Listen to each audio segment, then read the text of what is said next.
Sa wakas, natuloy din ang pinapangarap kong pagbisita sa Santa Cruz Island. Maaga pa lang ay ramdam ko na ang excitement habang papalapit kami sa sikat na lagoon.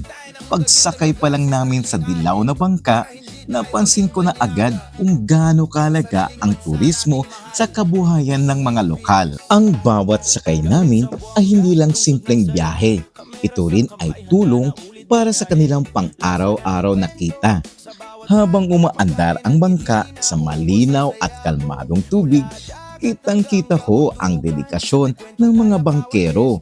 Maingat nilang ginagabayan ang bangka upang manatili ang kalinisan at kaayusan ng lugar.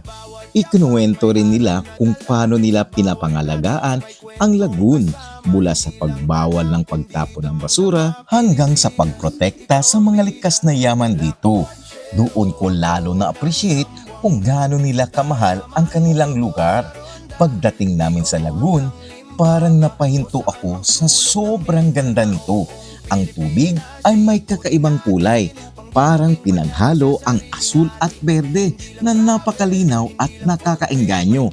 Tahimik ang paligid at maramdaman mo talaga ang koneksyon sa kalikasan. Isa sa pinaka hindi ko malilimutang karanasan ay ang paghawak ko ng upside down jellyfish. Noong una ay may kaba, pero dahil sa gabay ng mga lokal, naglakas loob akong subukan.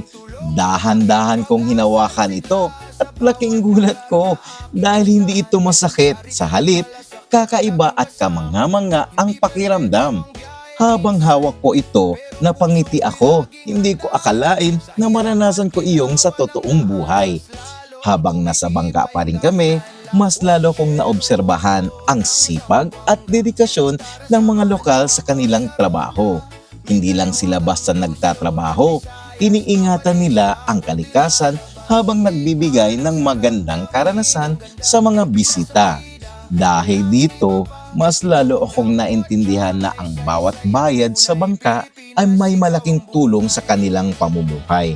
Sa pagtatapos ng araw, umuwi akong puno ng saya at pasasalamat.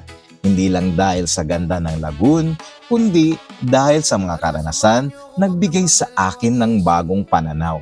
Ang kahalagahan ng kalikasan at pagmamahal at dedikasyon ng mga taong nag-aalaga dito.